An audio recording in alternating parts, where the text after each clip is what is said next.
Welcome to AARP, Arizona Hispanic Connection.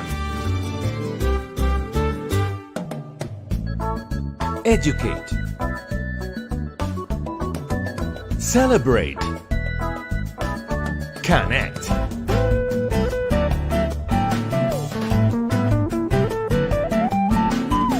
Arizona Hispanic Connection.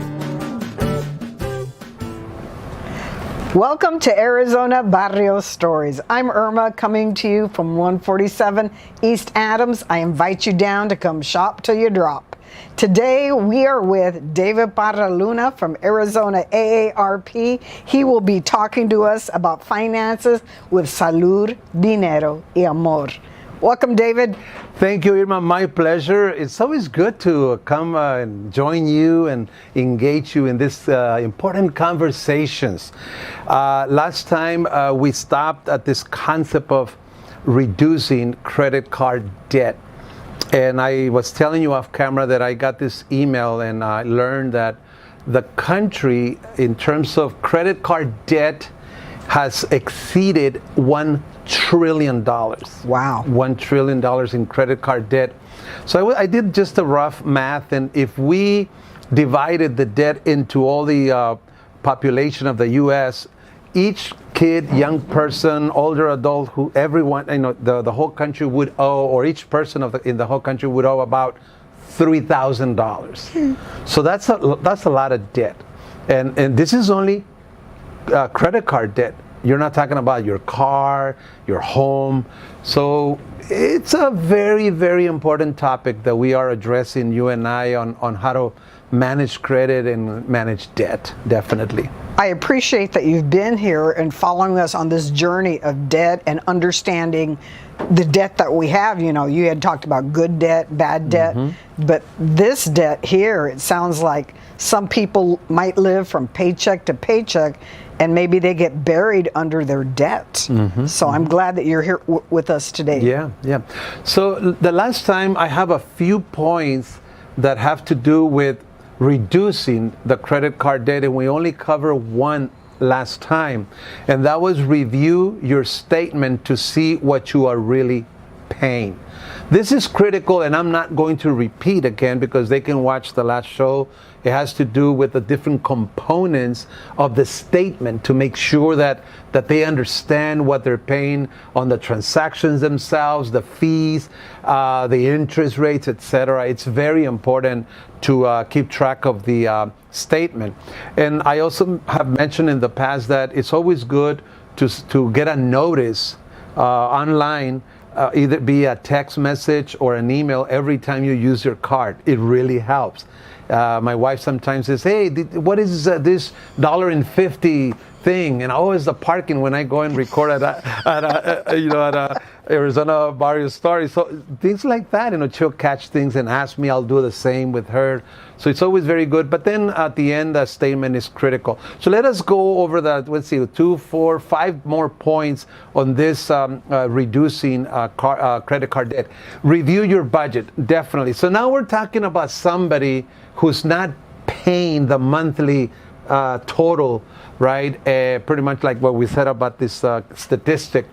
So you want to review your statement, and also you want to go back to your budget, because here you're going to have to do two things. You're going to have to cut some spending, or you're going to have to make more money.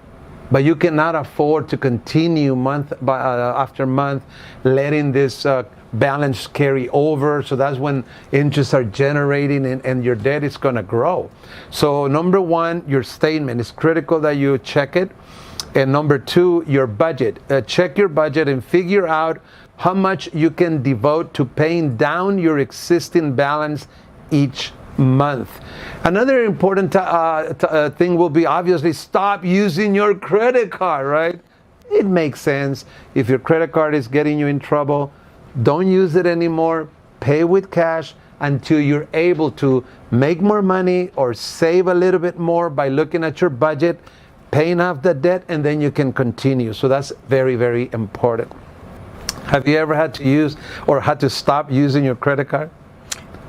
Fortunately, no, I haven't, but I know people that have had to. Yes, and- yes. And the thing here is that a lot of people have more than one, and that can get tricky. As we have said in the past, and we'll cover this on the next show, sometimes getting a credit card with a low interest might be a good way out, but you have to be very careful on how to do things. So stop using your credit cards. Now, when you stop using your credit cards, there's something called prepaid debit cards. Prepaid debit cards. If you don't want to handle cash, cash sometimes can be tricky too. So you may want to consider a prepaid card where you basically pay up front and then you use the card to make your purchases. Make a plan and prioritize which cards to pay off first. This is important. And here are two concepts. When you need to decide which credit cards, if you have multiple, you want to pay first, there's two approaches here. One is, and the logical and the best approach is to pay the credit card with the highest interest. Makes sense. But sometimes people who are experts on these things, they say that some people need a little motivation. So those people may want to pay the smallest debt first to kind of get themselves motivated, and then they tackle the other ones. But if you want to save the most money, it makes the most sense to pay those credit cards that have the highest interest rate. Does that make sense to you, Irma? It does. I mean, when, and I always think back to college years when they're trying to shove these credit cards at young students, and you might get yourself in a mess, and then you have all these cards, and so these hints I think will help young people and older people out. And I said it in the past, if you are not a disciplined person, many of the tips might not even work for you. So working on our discipline, right, on developing a character with discipline is critical, because if not, even the best advice might not work, or you're going to have a hard time. Just as I was coming to be here with you, my son walked in the house and says, "Mom, I have to pay $4,800 for college." And then I said, "Is that for the year?" And then he says, "No, that's for the semester."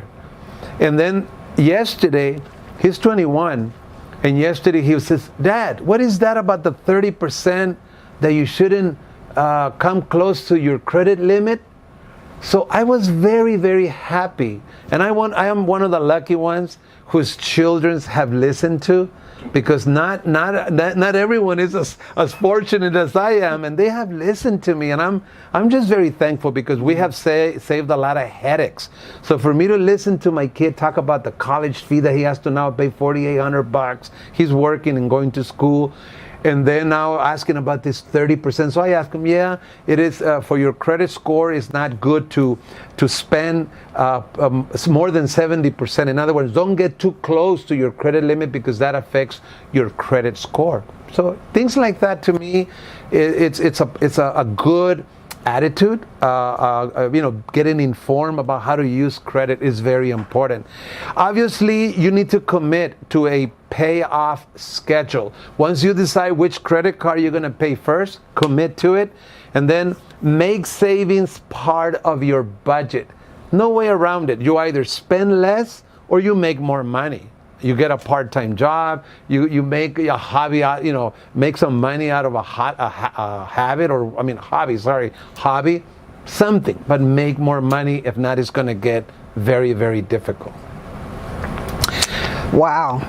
I want to mention something before we get to the next subject is, don't forget about this book. You can download it, and what's the link again, or what's the... They can go to aarp.org and then do a search. We're going to show it on the screen to get the exact address, but if they just go to aarp.org and then they go to search, and then finance is 50 plus, they'll find a PDF and they can download it. And I'm telling you, even today, I was checking some of the information there. It's very good. And what I'm doing is just kind of giving you an outline, but the nitty-gritty, it's in that book. Well, as we wrap up, let's do the next one. Yeah. So now let me just cover in the remaining time 4 signs that someone is on the right track, right? So number 1, I have cut the number of cards I have to a minimum. And here I want to say again that it's not a good thing to close a credit card account, right? You want to stop using it, yes, but be careful when you close a credit card, especially if it has a long history of purchases, because your credit score is based on those transactions on that credit card. So if you get rid of it and close it, it may hurt your credit score. So what you want to do is just maybe cut it into pieces, but do not throw it away. Do not close the account. Number 2, you have a clear plan for paying your debt. That is very important. If you have reviewed your statement, you have reviewed your budget, you have decided which credit card makes the most sense to you to pay off first, then you have to stick to the plan, right? And you have cut the number of credit cards to a minimum. You have a clear path to paying your debt. That is very important. And don't let it go, because that's very, very important. Number 3, you would make the same purchases even if you had to pay cash. And here, I don't know, but I have not had the experience of buying something just because it's on credit. I usually don't operate that way, but I know many people do that. In other words, I don't have the cash, I don't care about the cost, I like it, and I have the plastic, I'm going to do it. That's really asking for trouble. Dangerous. Very dangerous. We always have to ask ourselves, what is the repercussion after I have this event, this fun event, or I make this purchase. The next day, in a week, that thing is going to be old already. You're going to desire something else. We have to be disciplined. There's just no way around it.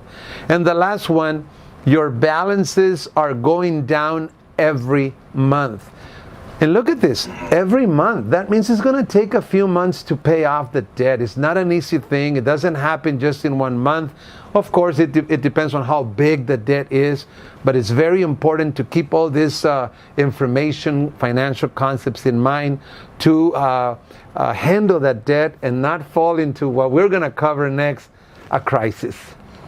Well, David, thank you. I mean, these things, seeing them in black and white, it makes sense, getting people to act on it and having that self-discipline, I think, is the key. And thank you again for sharing this with us.